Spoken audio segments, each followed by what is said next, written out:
The morning Marcus Webb stepped onto his porch and counted 200 armed men surrounding his property. He did something that confused every single one of them. He smiled. Not the smile of a man who had lost. Not the smile of someone pretending to be brave while his knees shook underneath him. It was a slow, quiet smile of a man who had been waiting, patiently, deliberately, for exactly 2 years, for this moment to arrive. 200 men, every road blocked, every tree line filled with dark figures standing shoulder to shoulder in the Louisiana fog like something out of a nightmare. And Marcus Webb stood on his porch in his work boots, wrapped both hands around his coffee mug, and thought, right on time. But before we go any further, drop a comment right now and tell me where in the world you're watching from. And if stories like this move something inside you, hit subscribe, because what happens next in this story is something you will not want to miss. The sun hadn't decided what it wanted to do yet when Marcus walked out that morning. It was that strange gray-blue hour before sunrise when everything in the Beauville parish, Louisiana, looks like it was painted by someone who ran out of color halfway through. The cypress trees along the water's edge stood perfectly still. The spring creek that ran cold and clean through the middle of his property made its quiet sound, the sound it had been making every single morning since before Marcus was born. Cedar Root Lodge had a name before it had walls. His great-grandmother, Nola Webb, had named it in 1919. She was the daughter of a freed slave, a small woman with large hands and a will that nobody in the Beauville parish had ever successfully argued with. She had walked into the parish land office alone, placed every dollar she had saved over 16 years of cooking and cleaning for other people's families onto the counter, and purchased 43 acres of river-bottom Louisiana land that nobody else wanted because the soil was considered too soft, too wet, too difficult. What they didn't understand, what Nola understood immediately, was that the water underneath that soft, wet ground was the cleanest, coldest, most abundant freshwater spring in the entire parish. She built the fishing lodge with her own hands and her son's hands. She dug the first hatchery pond herself with a rusted shovel. By 1935, Cedar Root Lodge was feeding catfish to 3 surrounding communities. By 1960, it was a landmark. By the time Marcus came home from 24 years in naval special warfare and took over from his aging father, it was a living, breathing piece of Louisiana history. Marcus had carried Nola's photograph in his chest pocket through 2 deployments in Iraq and 1 in Afghanistan, through things he would never fully describe to anyone who wasn't there. She had never left him, and neither had Cedar Root. He was feeding the hatchery tanks at 7 in the morning when the black SUV appeared at the gate. The man who stepped out wore a pale blue suit that had never once in its life touched honest dirt. He was carrying a leather portfolio and smiling the particular smile of someone who has already decided how a conversation is going to end before it begins. "Mr. Webb, my name is Carlton Fuse, Senior Acquisitions Director for Aquapure Corporation." Marcus took off one work glove, shook the man's hand once. "Talk." Carlton Fuse talked the way these men always talked, smooth and quick, like he was afraid that if he slowed down you might actually start thinking. Aquapure Corporation, one of the largest commercial water companies in the southern United States, had conducted an independent geological survey of the Beauville parish. Their findings had identified a rare, deep-pressure freshwater spring system beneath Cedar Root Lodge. Aquapure were prepared to offer Marcus Webb $4.8 million for the property, full acquisition, 6-day close. Marcus took the portfolio. He read it from the first page, the way Nola had told his father, and his father had told him. Read everything a man in a clean suit hands you, baby, because the thing that hurts you is always hiding in the middle. He found it on page 9, a clause granting Aquapure the right to cap, redirect, and commercially develop all natural water sources on the property within 1 year purchase, including the spring creek, including the hatchery wells, including the underground source that had been feeding Cedar Root and the communities around it for over 100 years. Marcus read that clause twice. Then he looked up at Carlton Fuse. "That spring feeds for communities downstream," Marcus said. His voice was completely flat. "You know that." Carlton's smile flickered. "Mr. Webb, I'd encourage you to focus on the number rather than..." "Rather than what?" Marcus said quietly. Carlton didn't finish the sentence. Marcus closed the portfolio and held it back out. "Tell Mr. Aquapure this property is not for sale. Not at this price. Not at any price." He paused. "Tell him I said good morning." Carlton Fuse took the portfolio. The smile was gone entirely now. He looked at Marcus for a long moment with the eyes of a man making a new calculation. Then he turned around and walked back to his black SUV without another word. Marcus watched the dust settle behind the vehicle. Then he put his work glove back on and went back to feeding the tanks. He wasn't worried. He had known this moment was coming for 2 years. Since the first time he heard Aquapure's name attached to land purchases in the surrounding parishes. Since the first geological survey truck appeared on the road outside his fence line and stayed for 3 days. Since the moment he understood, with the cold clarity of a man trained to read threats before they became visible, exactly what was being planned. He had not spent those 2 years doing nothing. What Carlton Fuse didn't know, what the 200 armed men now surrounding Cedar Root Lodge in the gray Louisiana dawn absolutely did not know, was that they had just delivered their ultimatum to a man who had spent 24 years in naval special warfare. A man who had spent the last 2 years preparing for exactly this morning. And a man who was, at this very moment, already 3 moves ahead of all of them. Section 2. The trap closes. 1,000 words. 3 days after Carlton Fuse drove away in his black SUV, the letters arrived. All 3 of them. Same morning. Same postmark. Marcus was at the mailbox before sunrise, the way he always was, coffee in one hand, the other pulling open the rusted metal door. He stood there on the gravel road in the early Louisiana heat and read each one slowly, the way Nola had taught his family to read anything that came in an official envelope, carefully, completely, and without panic. The first letter was from the Iberville Parish Environmental Health Office. Cedar Root Lodge's hatchery operation had been flagged for an unscheduled water quality compliance inspection. All commercial fish breeding activities were to be suspended pending results. No timeline given.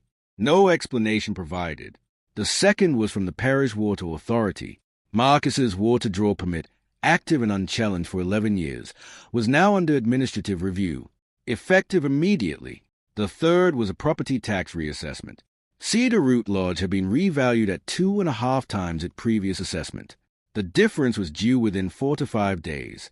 Marcus folded all 3 letters neatly, slid them into his back pocket, walked back to the lodge at the same pace he always walked, unhurried, even, like a man whose internal weather never changed regardless of what the sky was doing outside. His granddaughter Jade was at the kitchen table when he came in. 26 years old, journalism student at Southern University, home for the semester break with her laptop and her nose for trouble. She took one look at his face, or rather, at the careful blankness of his face, and sat up straight. "Grandpa, what happened?" He laid all 3 letters on the table in front of her. Jade read them the way Marcus had taught her to read everything. From the beginning, every word. When she finished, she pressed 2 fingers flat on the table and looked up. These all came today. Same postmark. Yes. 2 days after you turned down Aquapure. Yes. This is them, she said. It wasn't a question. Marcus poured 2 cups of coffee and sat across from her. He looked exactly the way he always looked. Still, grounded, like a man standing on rock while everything around him moved. "I know," he said. He picked up his phone and called Deputy Rita Coles. Rita had been with the Iberville Parish Sheriff's Office for 14 years. She was one of the few people in the parish Marcus trusted without reservation. She answered on the second ring, and when he described the 3 letters, there was a pause on her end, the particular pause of someone who needed to choose their words carefully on an open line. "Ben," she said, then corrected herself. "Marcus, what I can tell you is that those letters didn't originate from those agencies independently." Her voice dropped low. "The pressure is coming from above the sheriff's office. Be careful." She hung up. Marcus set the phone down. Outside, the spring creek kept moving through the cypress roots, cold and quiet and completely indifferent to the trouble gathering around it. He looked at it through the kitchen window for a moment. Then he called Pastor Cecile Broussard. Pastor Cecile was 73. She had lived in Iberville Parish her entire life and had watched things happen to black families in this parish that would break most people in half. She had never broken. When Marcus described the 3 letters, she didn't hesitate for even 1 second. "Baby," she said, her voice sharp and clear as a Sunday morning bell, "I have seen this exact thing done to 4 families in this parish in the last 15 years. They always send the lawyers first. When the lawyers don't work, they send the paperwork. And when the paperwork doesn't work," she paused, "they send something worse. You watch yourself, Marcus Webb. He thanked her and set the phone down. He stayed awake that night until 2 in the morning, sitting on the dark porch without a light on, watching the road. He heard the truck at midnight, no headlights, moving slow, pausing at the east fence line 3 times before disappearing. He filed every detail away the way he had filed details in alleyways in Fallujah and on dark water off the coast of places that would never appear on any news broadcast. He called Fox. Silas Fox Thornton had served alongside Marcus for 16 years. 2 wars and several other situations that existed in no official record anywhere. Fox now worked private federal security out of Atlanta and answered his phone on the second ring no matter what hour it rang. "Talk," Fox said. Marcus told him everything. Clean, factual, no extra words. When he finished, Fox said one thing. "I'm already moving. Send me the layout." Marcus sent it while they were still on the phone. He was outside at 5:15 the next morning when the ridge looked wrong. It took his eyes 2 seconds to confirm what his body already knew. The tree line that every single morning of 11 years held nothing but cypress and open sky was thicker this morning. Darker, not trees, people, dozens of them. Then more, then the road, blocked, then the south fence, lined. Marcus turned his head slowly, the way you do when you don't want what you're looking at to know that you've seen it. 200 men, surrounding Cedar Root Lodge from every direction, materializing out of the Louisiana fog like something that had been building all night. "Mr. Webb," a voice cut through the gray morning from the direction of the front gate. A compact man with the easy walk of someone who had never once been told no step forward. "My name is Briggs. Mr. Aquapure would like to have another conversation." Marcus heard the back door open behind him. Jade's footsteps on the porch boards. Fast, barefoot. "Grandpa, what is—" Marcus extended his right arm straight out to the side without turning around. "Stop." Jade stopped. "Go to the back office," he said quietly. "Lock the door. Open your laptop. Find the Aquapure environmental impact filing with the parish. The full document, not the summary. Read every page. Don't come out until I call your name." A pause. Then Jade's footsteps moved back inside. The door closed. Marcus listened for the lock. He heard it.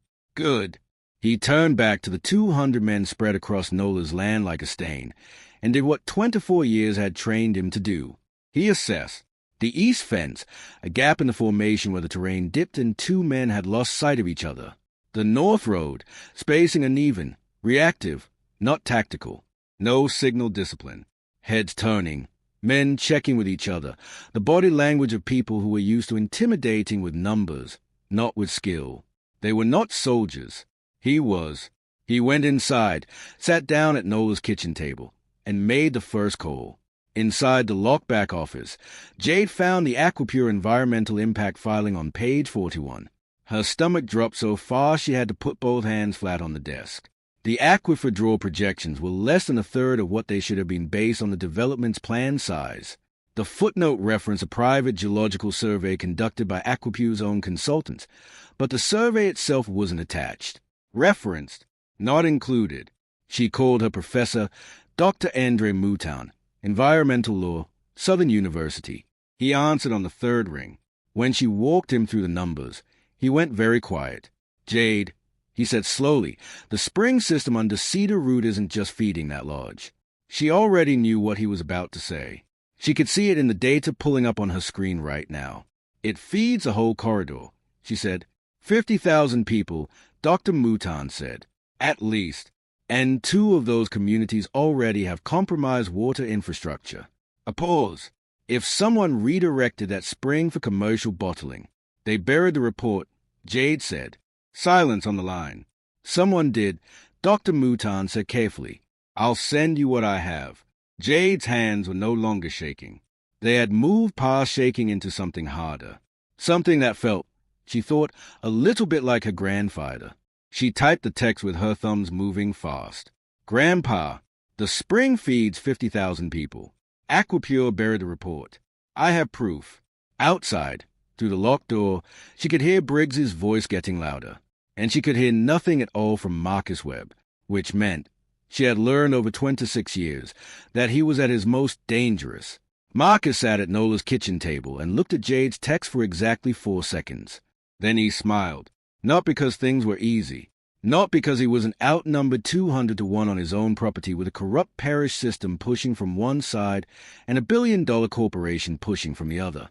He smiled because Jade had just handed him the one thing that no amount of armed men, no amount of legal paperwork, no amount of money could defend against. The truth, documented, undeniable, on record. He had 4 moves to make. He made them all before 8 in the morning. The first call went to a Washington investigative journalist named Priya Okafor, who had broken 3 major corporate fraud stories in the last 5 years, and had been quietly waiting for Marcus's call since Fox had connected them 6 weeks ago. "It's time," Marcus said. "I'm sending everything."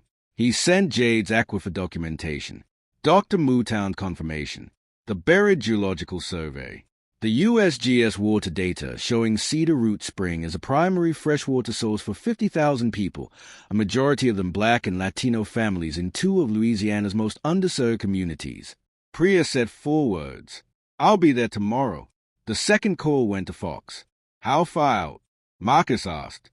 40 minutes, Fox said, "and I brought someone." He paused. "Don't argue with me about it." The third call was to Deputy Rita Coles. She picked up before the first ring finished. "I'm already on Parish Road 7, she said, her voice low and tight. "Quarter mile from your south gate. I've been here since 4 a.m. A breath. "Marcus, my sheriff just texted me. Stand down. Observe only. No contact." Another breath. "I'm already out of my car." Marcus closed his eyes for 1 second. "Thank you, Rita." "Don't thank me yet," she said. "I'm one deputy with a bad feeling and a sidearm." The fourth move Marcus had been saving for 2 years. He opened the locked drawer beneath Nola's kitchen table, the drawer that had held her original land deed in 1919 and had held important things ever since, and took out a single flash drive. On it was a recording. 14 months ago, during a water rights dispute involving a neighboring property, Aquipure's regional operations director had a phone conversation with a Nibourville parish planning official. Marcus's attorney had obtained it legally through a discovery process that was later settled privately. On that recording, the operations director discussed using what he called community leverage to move resistant property owners off targeted acquisition sites. The language was careful, but it wasn't careful enough. Marcus held the flash drive in his palm for a moment. Then he put it in his shirt pocket and went back to the porch. Briggs was still at the gate, his voice sharper now, the politeness completely gone. "Mr. Webb, I am not going to keep asking." Marcus looked out at 200 men spread across Nola's 43 acres and felt the same thing he had felt on dark water and in dark buildings in places most people would never know existed. Not fear, not anger. Something cleaner and colder than both. Clarity. "You have until my company arrives," Marcus said, his voice carrying easily across the morning air. "After that, this conversation belongs to the federal government." Briggs stared at him. The 200 men shifted slightly, the collective body language of people who had expected a frightened old man and were beginning to understand they had miscalculated badly. Fox arrived in 4 to 2 minutes. The man who stepped out of the passenger seat alongside Fox stood 6 feet 3 inches tall with a shaved head, broad shoulders, and the particular stillness of someone who had walked into impossible rooms his entire career and had never once walked out of one without winning. His name was Raymond Gaines, civil rights attorney, former Marine, and for the last 8 months, quietly on retainer, a fact that Fox had arranged, that Marcus had paid for, and that nobody outside this property had known about until this morning. "You look terrible," Fox said, gripping Marcus's hand. "You drove through the night," Marcus said. "Yes," Fox said simply. "I did." Raymond Gaines shook Marcus's hand and looked out at the lodge, the spring creek, the fog still sitting low over Nola's 43 acres. "This is her land," he said. "It wasn't a question." "Has been since 1919, Marcus said. Raymond nodded like that settled something deep inside him. "Then let's make sure it stays that way." They worked through the night. Fox, Raymond, Marcus, Jade, Rita, and Pastor Cecile, who arrived at 10 with a covered dish of red beans and rice in her address book, thick as a Bible and twice as loved, containing the names and numbers of 11 families across 3 parishes who had faced the same Aquapure pressure machine and had been waiting, quietly and painfully, for someone to go first. Every single one of them answered their phone. Every single one of them said yes. By 5 in the morning, Raymond had filed a federal case in the Eastern District of Louisiana. Civil rights violations, environmental fraud, criminal coercion, naming Aquapure Corporation, its CEO, and 4 Iberville Parish officials individually. By 6, 3 national journalists were confirmed for a 7 a.m. press conference at Cedar Root Lodge. By 6:04 to 5, the Texas, Louisiana Rangers Public Integrity Unit had been contacted and was already moving. Marcus went upstairs, changed into a clean shirt, and came back down to stand at the kitchen window, both hands wrapped around his coffee mug, watching the first light come up over the cypress trees, over Nola Spring Creek, over 43 acres of Louisiana river bottom land that a woman with a worn leather purse and 16 years of saved wages had walked into a hostile parish office to purchase alone in 1919 because she decided her family deserved solid ground to stand on. He stayed at that window until the light was full. Raymond Gaines stepped up to the portable podium at exactly 7 a.m., and when he spoke, he didn't raise his voice because he had never needed to. My name is Raymond Gaines. I am a civil rights attorney and a former officer of the United States Marine Corps. I am here this morning on behalf of my client, Mr. Marcus Elijah Webb, and on behalf of 50,000 people whose water this corporation planned to take from them without their knowledge and without their consent. He paused. Mr. Webb is 57 years old. He is a fishing lodge owner. He is a grandfather. He is a great-great-grandson of Nola Webb, who in 1919 purchased 43 acres of Iberville Parish, Louisiana, with 16 years of her own savings in a parish that made very clear it did not want her to have it. Another pause. Mr. Webb is also a 24-year veteran of United States Naval Special Warfare, holder of 2 Purple Hearts and a Silver Star, portions of whose citation remain classified to this day. In the small gathered crowd, someone exhaled slowly. Priya Okafor's recorder was running. 2 cameras were rolling. Community members from the affected parishes, people who had driven out before sunrise when the story hit their phones, stood with their hands pressed together, some of them with tears moving quietly down their faces. Raymond laid out every piece. The buried geological survey, the 50,000 people, the 11 families, the recording from the flash drive in Marcus's shirt pocket, which played through the portable speaker in the cool Louisiana morning air and landed like a stone dropped into still water. When it finished, Raymond looked directly into the cameras. We are filing today on charges of coordinated civil rights violations, environmental fraud, and criminal coercion. This spring belongs to this community. It has always belonged to this community. And as of this morning, the entire country knows exactly who tried to steal it and exactly why they failed. The consequences arrive the way they always do when the truth finally has enough space to breathe. Aquapure's 3 largest institutional investors suspended their commitments before noon. The EPA opened a formal inquiry before the end of the week. The Louisiana Attorney General announced a state investigation within 10 days. Briggs and his 200 men dissolved back into whatever shadows they had come from the moment the federal filing hit the news wires. The 4 parish officials resigned in sequence. The corrupt planning director was arrested on a Wednesday morning and didn't look nearly as comfortable in handcuffs as he had looked in his office chair. The civil rights settlement came 8 weeks later. $11 million. Marcus directed $3 million of it into a community fund. He named it the Nola Webb Clean Water Trust. Its purpose was simple and permanent: to protect and maintain the freshwater spring system beneath Cedar Root Lodge for every community drawing from it, for every family, for every child turning on a tap and expecting clean water to come out, for all 50,000 of them. On the evening after the settlement was signed, Marcus sat on Nola's porch in the same chair he had sat in every single evening for 11 years, coffee in hand, watching the light change over the cypress trees and the spring creek and 43 acres of Louisiana river bottom land that had belonged to his family for over 100 years and, God willing, would belong to them for 100 more. Jade sat beside him, her long legs stretched out, her notepad closed for the first time in 2 weeks. She had been quiet for a long time, turning something over in her mind, and Marcus had learned over 26 years to let her think. Finally, she looked over at him. Grandpa, when those 200 men were standing out there on Nola's land at dawn, were you scared? Even a little? Marcus was quiet for a moment. He looked out over the creek, over the cypress roots drinking from the same water table Nola had knelt beside in 1919 and decided was worth every dollar she had ever saved. Jade, he said finally, I have been in tighter spots than that with less preparation and worse odds and nobody coming. He took a slow sip of his coffee. But between you and me, he looked at her, and the corner of his mouth moved, not even a little. The last light faded over Cedar Root Lodge. Marcus stayed on the porch until the stars came out. He always did. If the story moved you, if Nola's strength, Marcus's patience, and Jade's courage meant something to you, then this channel is exactly where you belong. Hit that subscribe button right now because the next story is already waiting for you, and it is going to hit even harder than this one. Drop a comment below and tell me where in the world you are watching from. I read every single one. And share this story with someone who needs to be reminded that preparation, patience, and truth are the most powerful weapons that have ever existed. The best stories always find the people who need them most.